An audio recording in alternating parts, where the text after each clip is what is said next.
Recording in progress.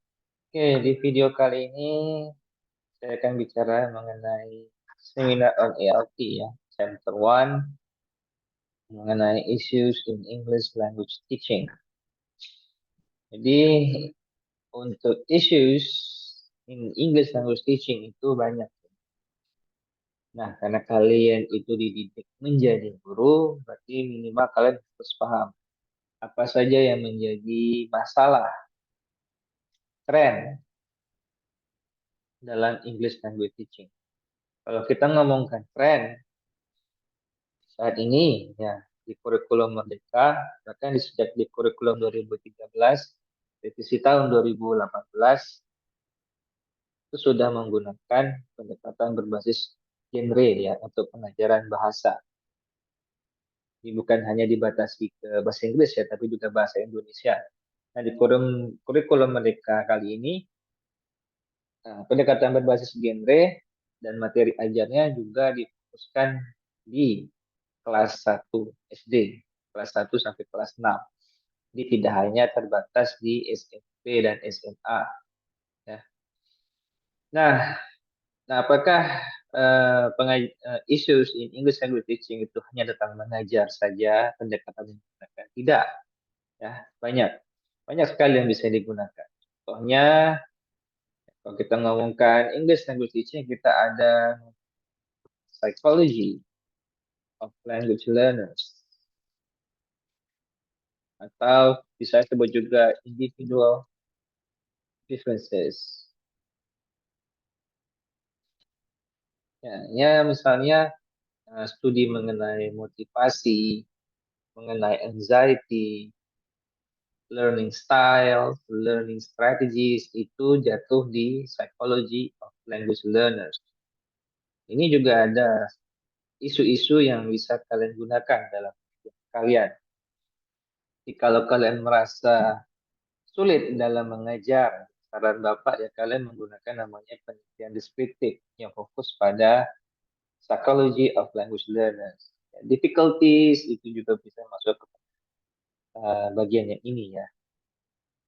Jadi ya banyak yang bisa kalian ambil dalam English language teaching tadi. Kalau kita ngomongkan approaches, banyak. Kalau dari internet saja, there are so many methods, approaches in English language teaching bisa kalian gunakan. Apapun yang ingin kalian propose dalam seminar ONLT nanti. Ini contohnya, mungkin aneh ya, apa bicara tadi genre based approach, tapi di sini nggak ada, kan aneh gitu. Karena genre based approach ini sifatnya spesifik dan dia mengambil dari berbagai macam pendekatan yang ada, termasuk communicative language teaching. Ini sebenarnya dasarnya salah satunya. Ada juga nama task based language teaching. Kemudian ada juga pendekatan-pendekatan lain yang mungkin masih digunakan ya, seperti pendekatan ilmiah itu masih digunakan, walaupun tidak lagi fokus di pendidikan bahasa, dan mungkin untuk pendekatan berbasis genre juga masih belum dipromot ya, terutama untuk di lingkungan Kalimantan Barat. Walaupun demikian, ya itu harus kalian pelajari. So there are many methods, approaches that you can learn. Tapi yang menjadi perhatian kalian adalah what's the problem? Apa masalahnya? Masalah apa yang kalian temukan di lapangan? Misal, kita lihat di lingkungan kampus. Paling gampang ya, ketika kalian dalam kelas, apa yang membuat Anda tidak nyaman? What makes you feel uncomfortable? Misalnya, kotor. Kelas kotor.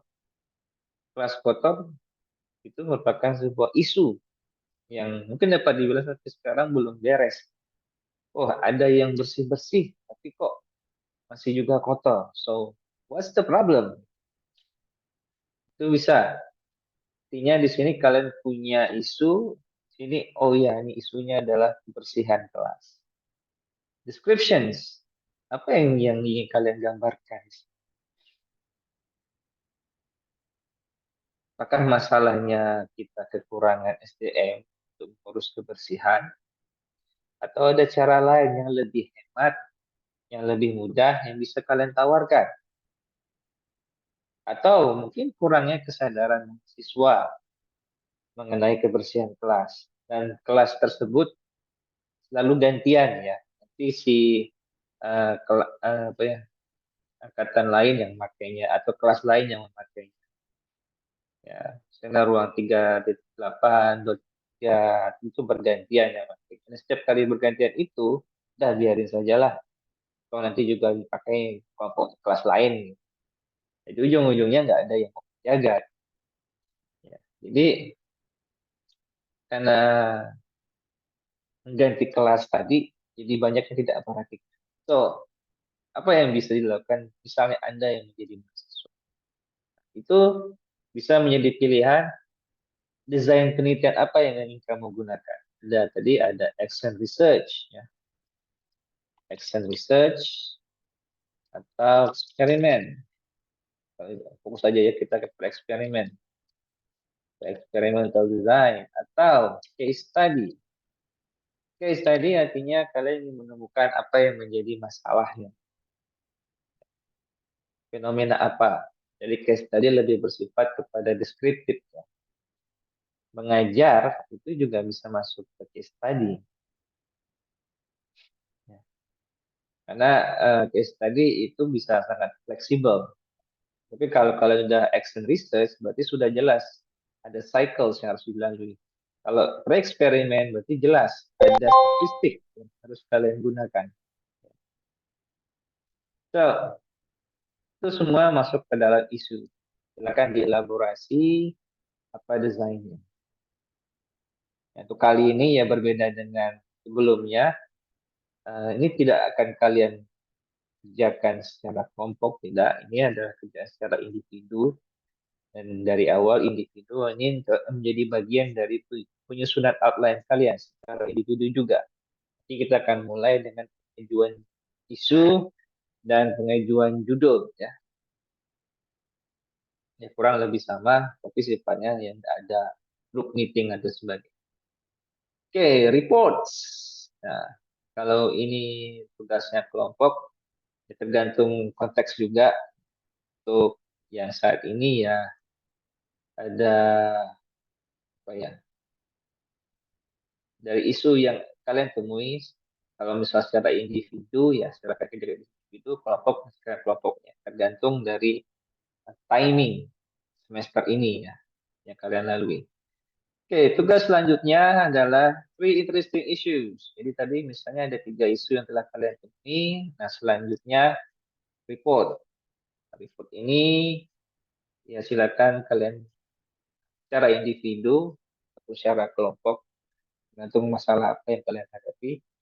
Ini silakan dilihat masalah apa yang kalian temui, kemudian action plan-nya apa.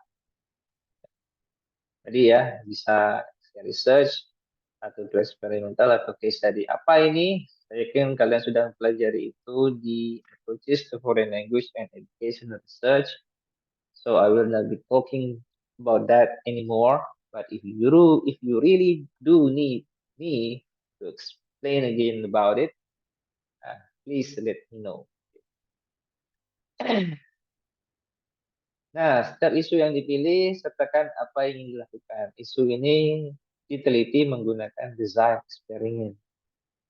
Nah, ini supaya nampak berbeda, kalian tambahkan domain efektif. Apa itu domain efektif? Domain efektif artinya misalnya kalian ingin menyelidiki atau melakukan eksperimen ya, kalian ingin mengadakan sebuah program, nama programnya bersih kelas setelah setelah kuliah. Misalnya kalian ingin mengadakan namanya eksperimen program bersih kelas setelah kuliah. Ditinjau dari eh, ditinjau dari tingkat kepercayaan diri mahasiswa. Jadi efektivitas program bersih kelas setelah kuliah ditinjau dari tingkat kepercayaan diri mahasiswa.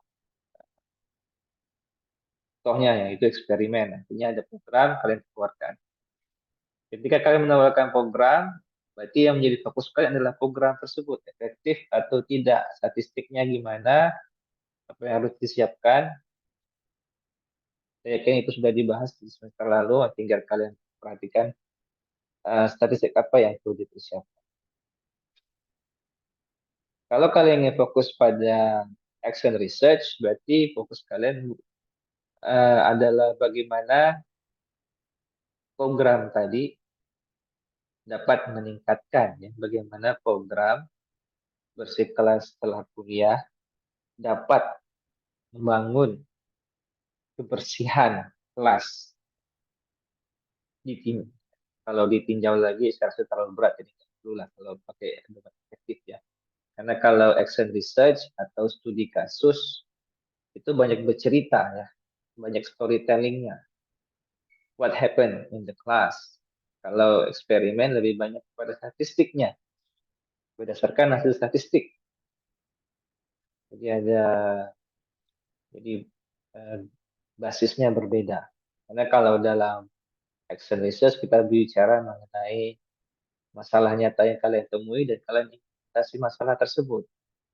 Tapi kalau eksperimen atau eksperimen, kalian ingin melihat bagaimana efektivitas sebuah program atau sebuah pendekatan dalam mengatasi sebuah masalah. Kalau efektif, kenapa? Kalau tidak efektif, kenapa? Ya, dan semua itu hasilnya berdasarkan hasil statistik. Studi kasus bisa dua-duanya, bisa menggunakan statistik, bisa menggunakan analisis teks. Kalau dalam pendekatan kualitatif, kita kan lebih banyak menggunakan analisis teks. Ya, kan kita bahas mata kuliah text analysis for research. Jadi itu ya mengenai chapter 1 ya, issues in ELT. Ini nanti selanjutnya nanti kalian akan menyusun ya outline. Kurang lebih sama juga pada semester sebelumnya. Kita ini melihat logical connection ya dari judul, purpose ke outline. Ini harus nyambung antara judul, tujuan dengan isi kajian teorinya. Tapi cukup berupa outline saja, pointer ya. Kemudian outline of the methodology of study. Dia ada gambaran singkat ya. Satu kalimat pun cukup, perlu banyak. Ya. Tapi semua ini ya dikerjakan berdasarkan entah itu kelompok atau individu. Silakan tanyakan kepada saya lebih jelasnya pada semester bersangkutan.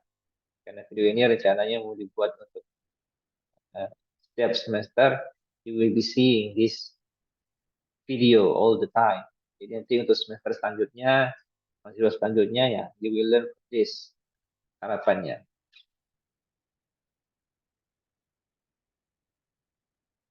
Oke, untuk yang ini saya rasa kita akan bahas lebih jauh nanti. Thank you very much.